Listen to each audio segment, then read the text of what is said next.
Hey guys, welcome to another episode of Supy Talks podcast. Today we have with us in the studio a very experienced operator who has run everything from holiday parks all the way to Michelin-starred restaurants. He's bringing here today in the studio more than 2 decades of operator experience and is here to share his know-how of the industry. Peter, welcome to the studio. Thanks for having me. Peter, we are looking forward to hearing more about your decades of experience, how you've been through the military, through holiday parks, to any form of restaurants, from luxury restaurants to casual dining. What has brought you to the industry in the first place? I've been in the service industry now for 30 years. So I started pretty young, kind of 16, 17-ish. And I've been an outdoor education instructor. I've been worked in holiday villages, bowling alleys, you name it, I've kind of done it. And I eventually settled in restaurants, early 2000s. You found your passion there. Found my passion, yeah. And if you'd asked me as a career goal when I was younger, if this was going to be my sector, I've never have said it. So is it the food, or what is the passion? Where did it my come from? passion lies in the operation and hospitality. And, I've been out in the GCC for 15 years now, and I've worked for some big organizations. So I've led restaurant groups. I think most notable was I was the MD stroke GM for the Pearl Island in Qatar. That is probably the equivalent of the Palm here. So it's a $15 billion man-made island. And I used to run all of the internal hospitality operations there. Sounds big. Yeah. And I've worked in Bahrain, and I've moved over to the UAE in kind of 2018-ish.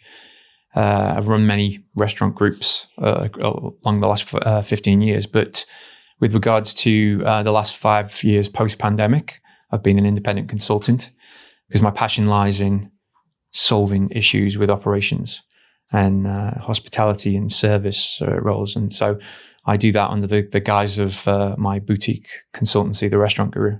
How did your experience in the military shape the way you think about running hospitality? Yeah, just so we're clear, I was in the Air Force cadets. I wasn't fighting wars. Sounded. You can make it sound more cool. Yeah, I was windswept and interesting. It was great. I was a hero. No, absolutely not. So yeah, it's like a youth group in the UK. Plus, it's very strongly linked to the Air Force. So we get to wear the same uniform.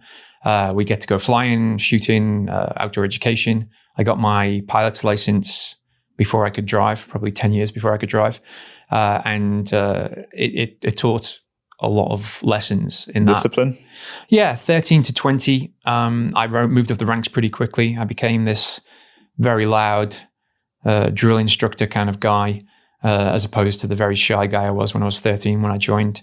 And one of the key things that it really taught me was structure, procedures, systems are key to any successful operation. And I very much tackle each hospitality operation with those things in mind from those early lessons. That makes a lot of sense. And it seems like you're quite opinionated as well when it comes to the difference between service and hospitality. Because often it is said that here in Dubai, restaurants, the service is very good, but you don't seem to agree much with that. So what's your take on that? No, I think very controversially, I completely disagree with that. I would say the branding in Dubai and the GCC is excellent. The look, the feel, the veneer of a brand is very good. The product of the food is often very good as well. We've got some very talented chefs in the marketplace, but I would say that the hospitality is lacking. It is. So what is hospitality for you? So to define it, I would say you need to understand what service is. Service is the very functional part of the business.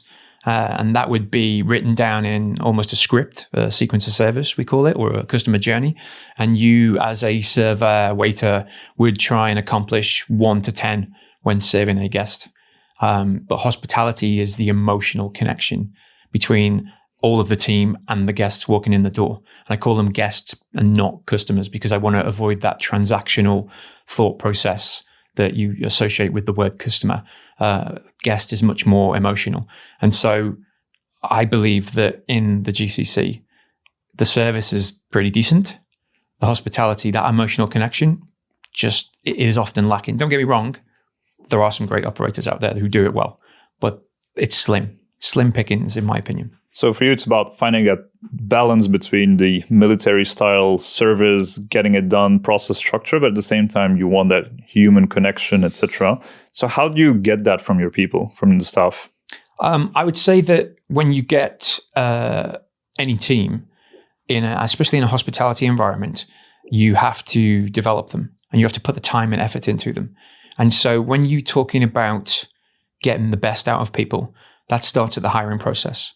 So the manager, whoever is hiring, the HR, director, whoever's hiring, needs to understand the kind of personality profile that you want for hospitality. And you have to have that in mind. I've got a general rule when I do recruitment, which is if someone walks into an interview and they don't make me smile within the first 10 seconds, they're not suited for hospitality. And that's very simple, but you want someone who literally walks into the room and lights it up. They need to bring energy. Yeah.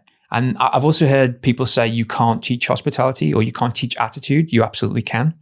That's a military thing as well. You do teach it. It takes a long time, but you can teach attitude. But it's much easier if you hire the right people from the get-go. Then you move into the training. And training is an absolute must every single day, not just at the start of the job when you're moving in from the hiring point. It's an everyday thing. So it's about breeding habitual consistency by training and training and training.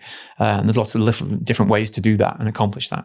But we see often in this region, unfortunately, there is sometimes this mentality of, okay, but what if I train them? I spend all the time and resources in developing them, and then they move over to a competitor, for example. So what would be your response to that? That's not my opinion, but it sounds like a financier opinion. I've heard it many times before. Okay, I'll let you off. But I've heard it before. And my answer to that would be, what if you don't train them and they stay? Because then you've got a bunch of people, a team, well, they're not even a team if you're not training them, who just haven't been trained properly. And they're running your business for you. And so that will affect the business. It will make the business, struggle. So yeah, that's essentially what I'm saying. You have to train them, otherwise you're going to be in trouble. So build the people, and the people will build the company and the experience. Absolutely. And then when it comes to like the middle managers, what do you look for in a good shift manager, branch manager? What do you look for in them? They have to care, genuinely care about the customer experience, because there are a lot of people in our industry who not necessarily, they've fallen into the role as opposed to chose it. I chose it. And it kind of winds me up when I find people who are not as caring about the guest experience. That is everything in hospitality. It's literally all about the guest. So that's where you need to be focusing, every nuance of it. And so you start there, and then you, again, develop your managers and your people, and so that they have got the tools to be able to do it. But you need to focus on the manager, the supervisor, the team leader, whatever job title you want to give to your leading team. They need to be hospitable themselves, because that cascades down. And it happens. I've seen it in so many businesses where you've got a manager who doesn't treat his staff well, dictates all the time, shouts at them, picks up on all their faults in a very negative way. And that cascades from the server to the guest. It always happens. So all you're doing when you're managing like that is damaging the guest experience. So, you need to pick the right people, really positive people who are the kind of people who get out of bed and really just go, right, I'm going to attack it. A really good example of that is that I brought some lovely books with me so you can have a little look. This is called The Fish Philosophy. And there's a really cool part in this book that talks about choosing your mood. Because we all have personal problems, we all have personal lives, but in hospitality, it's really important that the managers come into work and choose a positive attitude towards that shift, every single shift. And that will then cascade to the team, and that will permeate through to the guest experience in a positive way. And I would recommend this book. It's fantastic. I buy lots of books all the time, and if I get one good idea out of it, I'm happy. I've got hundreds in my library back home. Well, that makes sense. I mean, when you go to a restaurant, you're not there to buy food. You're there to buy an experience. You're there to live through something, because you can eat food at home as well, unless you don't know how to cook, but you can still order in. But going to a restaurant should be an experience. So it's about the energy you get from the staff and the whole team that delivers that experience to you. That's what I could not agree more. Absolutely. You can cook at home. It's very easy. So people are definitely buying the experience. And, customer loyalty these days is very finicky. So it's very, very easy for one mediocre experience to turn a guest away forever. So, you've got to focus on it every single day. Makes sense. So what else would you recommend for operators to keep their staff engaged, and how to train them, etc.? Like, how do you keep them happy and engaged so that they can better serve your clients? Yeah, like I said, training is an everyday thing. And the way to do that is take the opportunities to train whenever you can. So first of all, you would make sure that all of your team has been trained on all the key core elements before they start work. Don't practice on customers. And then take training sessions as a more fluid objective than you would in a typical business. We don't do a lot of classroom-based training in hospitality. So I'm talking about doing 2-minute training sessions, 10-minute training sessions. You've got a quiet period where nobody's doing anything. There's no guests, which happens. So take the opportunity to do the perfect latte art training session with your team. And by doing that, they learn something every single day. I would say that, if you're focusing on that every single day, then 30 days later, your team has learned 30 new things, as opposed to just coming in and doing the routine of running a shift. The second part of this is that you have to have strategy within the shift as well. So that training then moves into the strategy side, which brings me to the whole military side of things again. So how do you run a good shift? Well, how do you start before the shift? Do something after the shift as well? Like, what is that about? Yeah, it starts long before the shift. If you understand the way that a business works, any business has got targets, it's got budgets. So the analogy that I would bring it towards is the military analogy of, think of your annual P&L as the war. Think of your monthly operation as the battle. Think of your daily shift as a mission within those battles. And that sounds really serious, but if you just think about putting the layers in that way, because a P&L, for example, is a history document. Once it's published, it's done. It's in the past. It's what you take and learn from it from the next month is the important part. So you start by understanding your figures, and as a manager, then bringing that and educating your team. Don't just leave the figures and don't think that your team don't need to know them, or that it's some kind of top secret information. It's absolutely not. So you get your figures and you put them down into a nice and easy format, and then feed that into what we call a pre-shift. So a pre-shift is a 2 to 5 minute session at the beginning of every single shift in a restaurant, where you take the opportunity to cascade all the information. This is our target for the day, guys, 10,000 dirhams. There's 5 of you on shift. So this is how we break it down. We break it down 2,000 dirhams each. So you actually give them targets? Yeah, absolutely give them targets. And it varies. I'm just giving you a wide example here, but it varies depending on the time of the shift and the size of the shift and how competent some of your team are as well. So you break that down. I usually get a giant A4 calculator and show them how to break that down. So it's very visual in people's minds. And then I ask them how they're going to achieve that. And we try and break it down into an SPH, a spend per head, of however many dirhams, let's say 100 dirhams spend per head. So every customer needs to spend 100 dirhams. And you break that down amongst the hours in the shift and each server, and then ask them how they're going to achieve it. And keep that interactivity going. Make a little quiz out of it. How many side dishes do you need to sell to get to that spend per head if everyone just orders one main course? And you'll find that they come up with really, really nuanced ideas of how to do it and then execute it much better. If they've got a very clear target in their mind, then it's much easier. Keeping servers in the dark just serves no purpose whatsoever. So inform them, keep them informed, and then follow that through on the shift. So manage it. Manage the training that you've just come up with throughout the shift. And then at the end of the shift, have a very quick 2-minute, done well, guys. We achieved this. Well done. We'll move on to the next day. And, as a manager, that is essential to the difference between a good strategized shift and just chaos. Like, the cartoon, The Tasmanian Devil? No. Where he spins round in the tornado? Okay. That is a shift manager who just doesn't do anything. Lets all the chaos and the tornado happen Doesn't have a around battle them. plan. Yeah. If you've got the battle plan, you're in control. You're in control of the actual, the strategy through. And if you do that consistently every single day, you'll smash your targets. How about incentives? Would you work with incentives for your staff? I have done many, many times. And it's down to, there's hundreds of them. And the way to use them effectively is, I've seen managers who have incentives but don't use the excitement and the flow. So I'll give you an example of a really, really good one is I've done an incentive where there's a specific item on the menu that's not moving, has got the potential to move more. And so I get 100 dirham bill and I give it to a random server and say to them, right, okay, when I ring the bell, the competition is over, and I will pick the time when I ring the bell. It could be any time throughout the shift.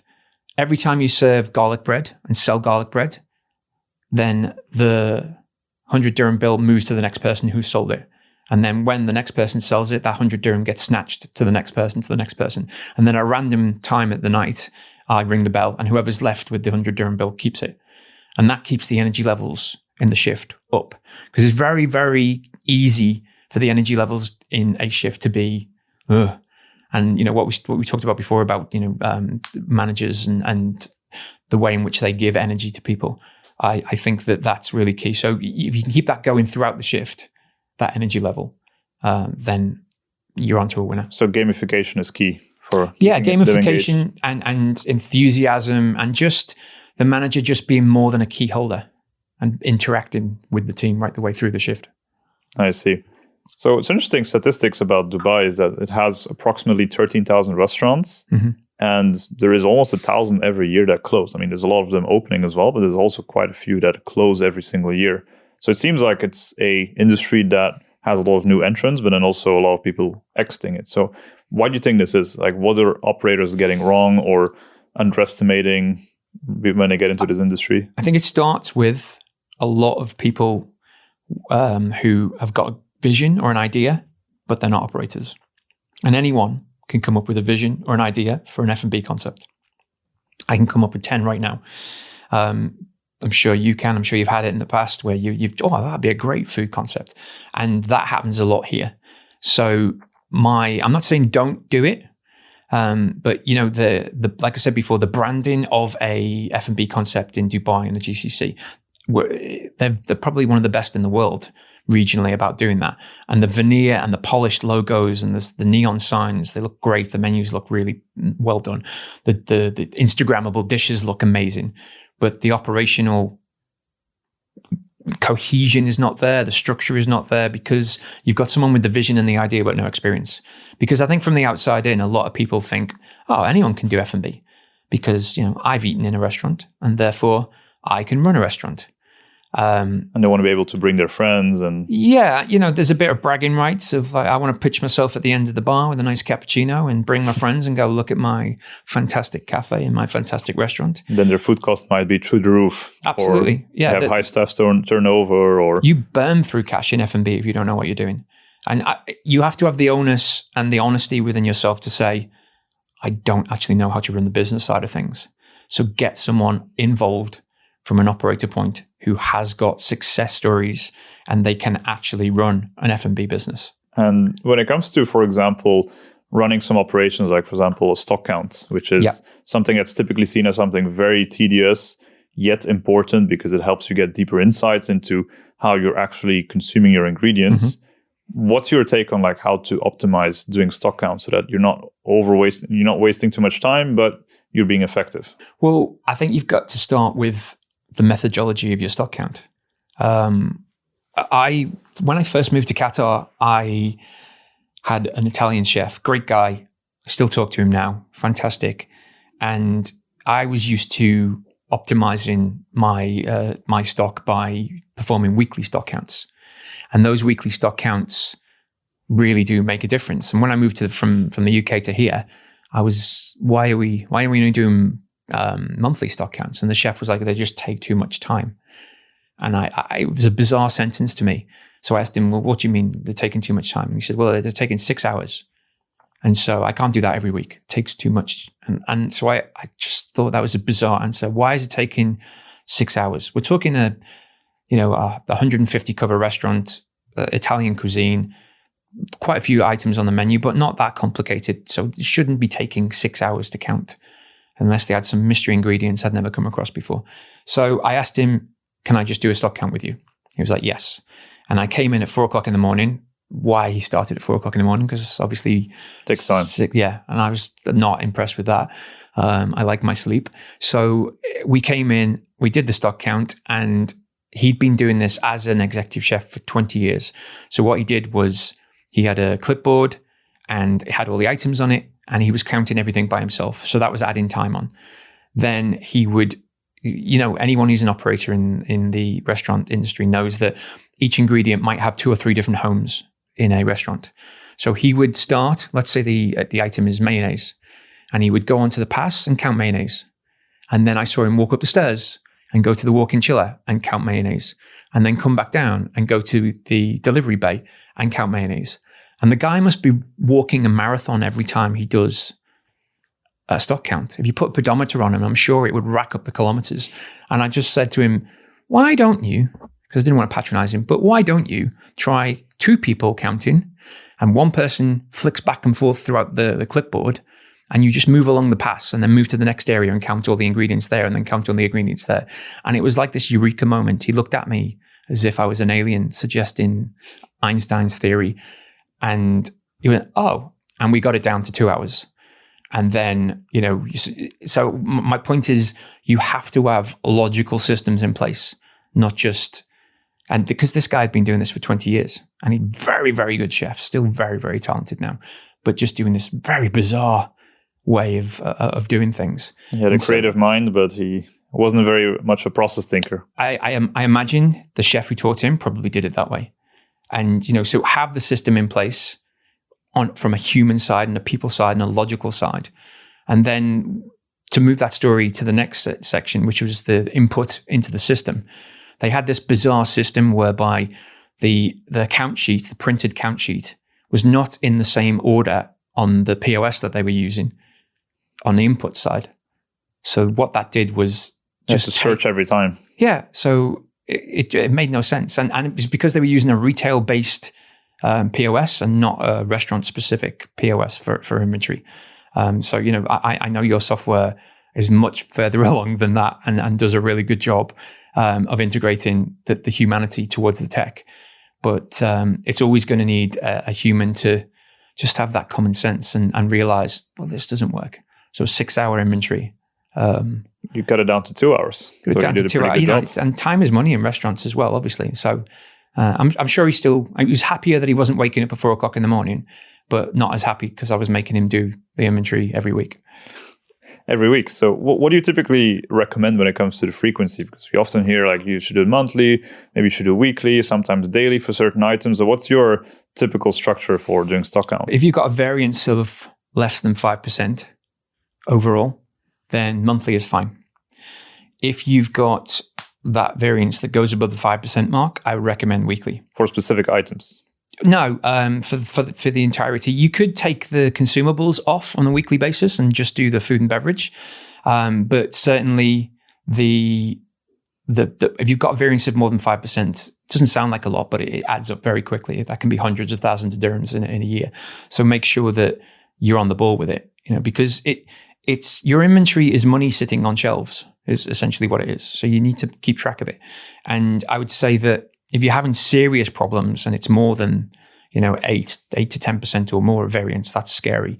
I would look at doing line checks, which is a smaller inventory of the 10 food and beverage lost items every single day to see where they are. I mean, an example of that is draft beer. That can get away from you really, really quickly. I had a bar in Bahrain once that was losing 10 pints a day, and we couldn't figure out. Well, the financiers couldn't figure out what it was. Was someone thirsty? They thought that everyone was stealing, and their initial reaction was fire all the team. And I stepped in and said, as the GM, not in an operational level, but I still like to pop my head into the operation. I was like, well, let me just have a little look at this. And we discovered, first of all, that all of the beer barrels were not chilled. They were in a non-chilled environment, which in this, heat is ridiculous. The pints, the lines were 6 pints long. So we were wasting 6 pints potentially every single day because it was just sitting in the lines. Line cleans were not accounted for, and the financier had put a pint in as 500 mil and not what it actually is. So we were losing on that as well. So when you took all that into consideration, no theft, just waste through bad infrastructure. That's very interesting.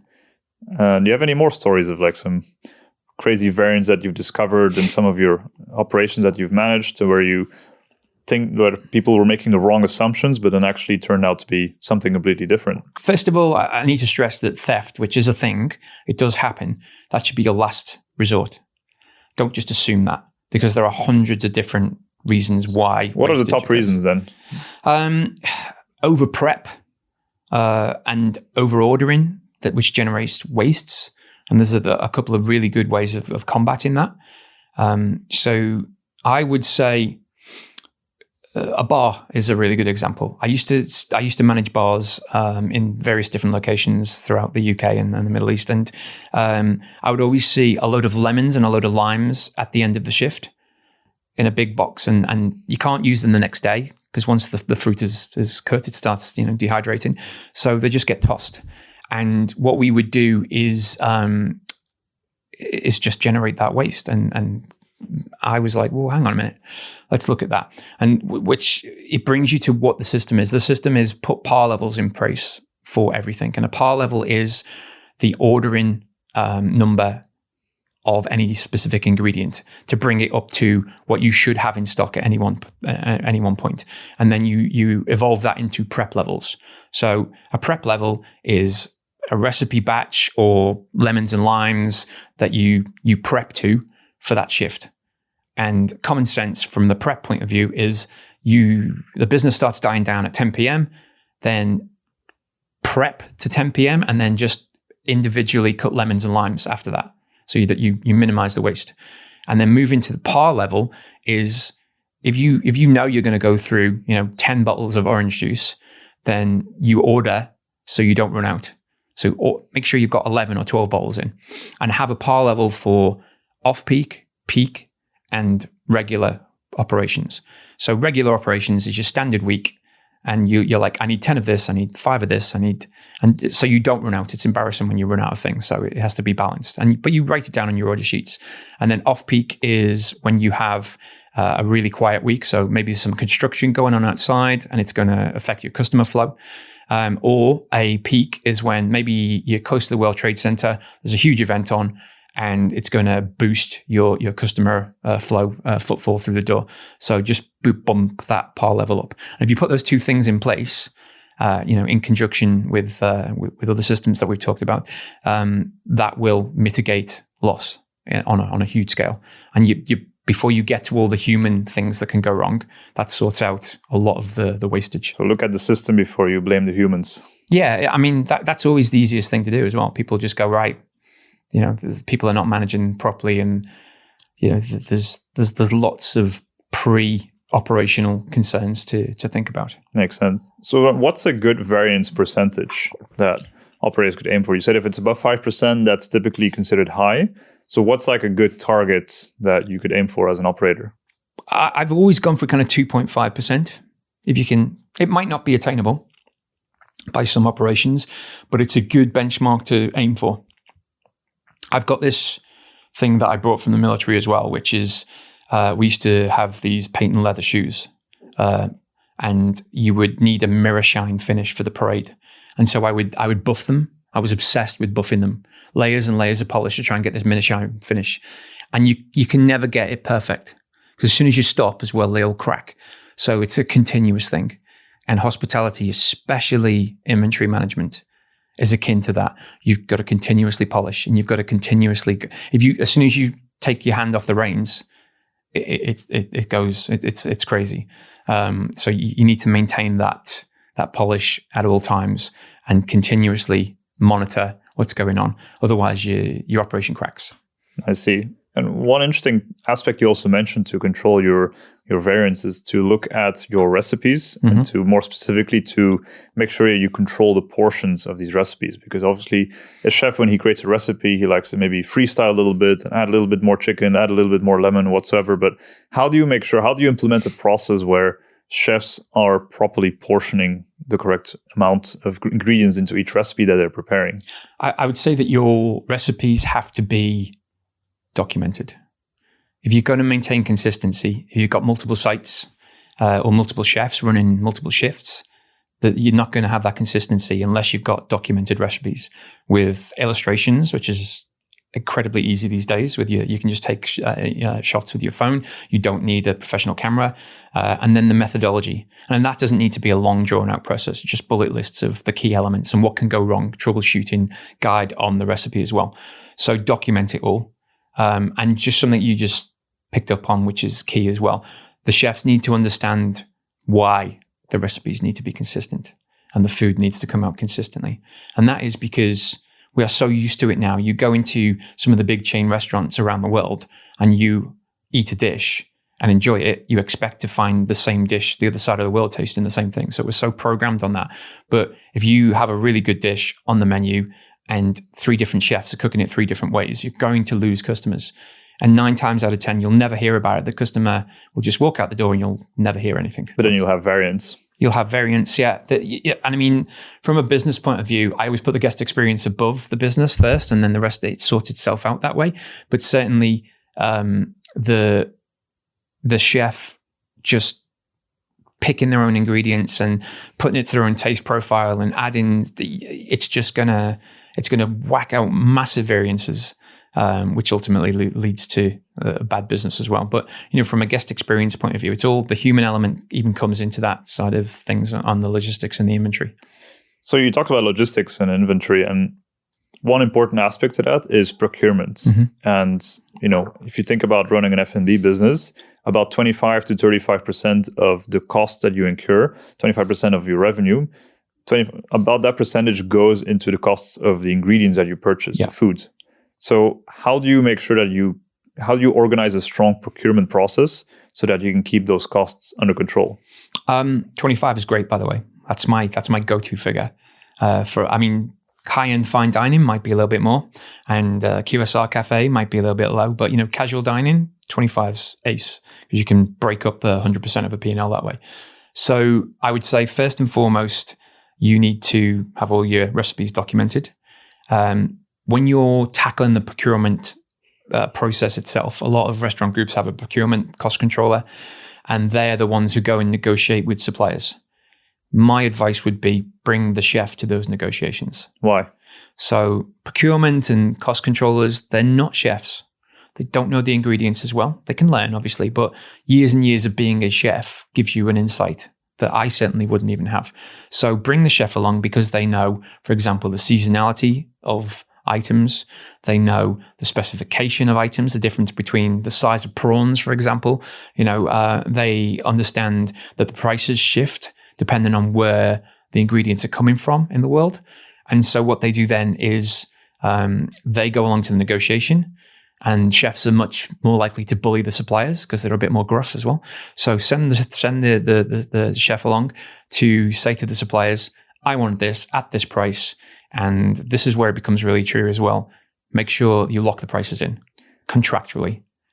But how do you make sure? Because if the chef comes into the conversation with the suppliers, the chef might have a different point of view. Like his aim is to deliver the best possible recipe, but then he's maybe not as incentivized to keep the costs under control. Like, would you still recommend that a chef is also accountable for the cost of a recipe? Oh, yeah. Or like, how do you keep that balance between getting the expensive ingredients, but at the same time, you want to also keep the cost under control? I would say that, if your chef doesn't understand the business side of things, he's more of a cook than a chef. A chef is both. They can manage the business side of things. And I do, I've met lots of chefs out here who are they're unsure of themselves. So there has to be that development of the chefs so that they understand the business. But set KPIs. So set your 25% as a cost of sale target and explain to the chef how important that is, because most restaurants don't make positive net profit because of the people don't understand the business side of thing in the operation. So your chef needs to lock in the theoretical cost of sale for every single dish, understand how to achieve it, and then go to there's no point in having a really high priced ingredient item on your menu if you just run at a loss all the time. So that has to be thought out. Every single dish has to have its own theoretical, and you'll never hit it necessarily unless you're just buying one item and selling one item, like buying a banana, sell a banana. But with restaurant dishes, there's lots and lots of ingredients. So you tend not to hit the theoretical. Your aim is to get as close to that on every single dish as possible and not generate as much waste. So there's a lot of thought process that goes onto it. So the chef should be involved in every part of that. And that's where they rise above procurement and cost controllers. So the cost controller can just say, oh, we need to stop making waste, but might not have the science and the experience behind it to get there. I see. Do you have any good examples of any recipes that were completely out of control and like the experience that you've had? Yes. So I used to run Noodle House as a partner in Qatar. And one of the things that we had was we had an audit from the main guys in Dubai from Jumeirah came over to audit us. And I was pretty confident. I was like, I run a tight ship. We're good. And everything, we went really well in the kitchen. And then we moved on to the bar. And this is where it all started to fall apart for me. So the auditor said to the bartender, can you make me a mojito? Talk me through it. Tell me exactly what you're doing. So the bartender picks up a glass and puts in 2 or 3 mint leaves. And the auditor said, what was that? Tell me what you did. He said, 15 grams of mint leaves. And anyone who knows mint is that 3 leaves is not, a handful is 15 grams, not 3 mint leaves. So we were off to a bad start. But again, I was like, okay, here we go. We're gonna be all right. Okay, pour in the next ingredient. So he took the sugar syrup, which is the next ingredient, started pouring it into the drink. And the guy said, tell me what you're doing. He said, right, okay, I'm putting 3 glug glugs into the drink. And I just kind of cringed a little bit. He invented his own unit of measurement. His own unit of measurement. So that the auditor was really confused. What? He said, glug, glug, glug. There you go. So when we checked all of, and my face stopped being pink, we checked all of the rest of the recipes. All of the bartenders were making all of the drinks differently. There was no consistency whatsoever. And it was all down to me as running that brand. You have to hold your hand up when you make a mistake. Did you get fired? Oh, no. It's difficult to fire the guy who's running the company. But, I posted a little note to myself saying, do better. So, I think the lesson learned is if you let any specific part of an operation just willy-nilly just let it go, then it cracks straight away. And you get drift straight away from the specifications. And it was my fault because we'd never trained the bartenders. I just made an assumption that they knew what they were doing when I took over the company. You have to keep your hands on the steering wheel. Yeah. I mean, that analogy is really key because I think why would you, buy a car, spend so much money on buying, top end car, Ferrari, what have you, and then get onto the road and then just let it drive itself by taking your hands off the steering wheel? If it's a Tesla, it can drive itself. Can it? I'm not too sure. It can park itself. Yeah. So you've got to be in control. If you're not in control, then what's going to happen is you're going to crash. True. Now, speaking of the consistency and of these recipes getting out of hand, so what advice would you have for operators that think that they have an okay brand or good brand that they're building and they want to start a franchise business? They want to attract franchisees. What advice would you give them to help them scale their brand, but yet keep that strong consistency? I would say first and foremost, you need to understand that anyone who's a potential franchisee, there's a reason why they're buying a franchise. And that is they're not necessarily the big F&B operators. And they admit that. There's an onus and an honesty there to say, I'm not the F&B guy. So they buy a plug and play kind of operation, an inbox concept that they can take, pay the money for, and roll with it. So they expect a playbook. Yeah. So if you haven't got that and it's not detailed enough, then that's the first step. Look at it and think to yourself, how am I going to get this plug and play operation so that it's value for money? The perception is that it's a really good quality operation. and everything is done for me. So I don't need to reinvent the wheel with regards to this concept. All the recipes are there, all the systems, procedures, how to train, how to open, the color of the walls, the hex colors for your logo palette, everything is there, and you're paying for that. And so if you haven't got all that mapped out, because new operators, what they tend to do is grow a brand very organically and don't write everything down. And then when they get to the part where they go, we're great, we can franchise now. Or they're getting people coming to them and saying, we want to be a franchisee. And then they panic because they haven't got the systems in place. So I would say start that from day one, but make sure it's in place. And ask yourself the question as a franchisor, if I spent $10,000, $20,000 or however much the franchise fee is that you choose, if I spent this much money, is this plug and play box everything? Is it value for money? Is it great? Is it industry standard, or is it industry beating? Because there's a lot of places out there, and like I said, they don't give everything to the franchisor, to the franchisee, I should say, and then you get what's called brand drift. So you've got a new franchisee, they sign on for 3 sites, they open 3 sites, and then they immediately start to deviate with recipes, with service standards, with culture. They start getting their own uniform because it's not written down somewhere. And then it's a completely unrecognizable branch of an entity that you've put so much effort into. So where do you give them the liberty then? So like if I'm a franchisee and I want to take the franchise, for example, and I'll adhere to the standards of the recipes, the uniforms, the culture, the look and feel. What as a franchisee should I still be deciding on? I think there has to be some flexibility, because that's always cropped up when I've worked on both sides. And some of the great ways of doing that is saying you can have a certain percentage of dishes that you create if you've got a decent chef, but they have to be approved by our executive chef. And so that's a really good way of giving flexibility. Location and decor and look and feel can deviate a little bit. You probably, you won't see a Nando's, for example, that's the same in every single location. They've all got their own character. And so giving the franchisee the ability to have input on the design sometimes, as long as the core elements are there. I wouldn't compromise on culture. I wouldn't compromise on sequence of service. They can add to it by all means, as long as maybe you can have some kind of best practice share back and forth that way, so they feel that there's an input, and and marketing is good as well in that. And marketing campaigns can be shared, best practice can be shared on WhatsApp groups, for example. That's an easy way of doing it. And then that part, then it's a partnership rather than just a dictatorship from the franchisor to the franchisee. When it comes to technology, what would you typically advise? Should a franchisee be able to take his own technology, or should he follow what the franchisor is using in their own stores? Well, I mean, obviously in an ideal world, it would make things much easier if everyone was using the same software. But I'm a realist, and it doesn't happen. So a lot of people have got their own POS because they've got other franchises or other restaurants. If they're a brand new operator, then by all means, put it into the franchise agreement that our recommended POS system is this, our recommended inventory system is this, our recommended app ordering system is this, etc. And great, they can follow that. But it's not always essential to do it.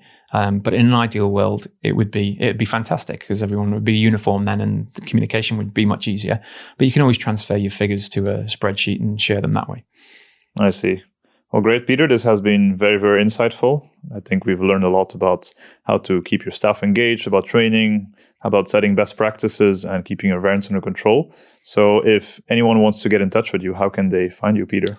Well, you can pop to my website, which is therestaurantguru.com or .ae, and I'll make it really easy for you to find it. I'm going to give all of your listeners a bunch of freebies. So I'm a bit of a spreadsheet geek, and I want to be able to help restaurants. I really, really deeply care about the way in which restaurants progress.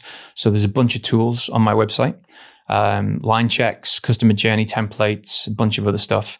If you pop to my website and go onto the store and use the code Supy, you can have all of my downloads for free. We're very grateful for that. Thank you, Peter, for coming over. Thanks. It was great.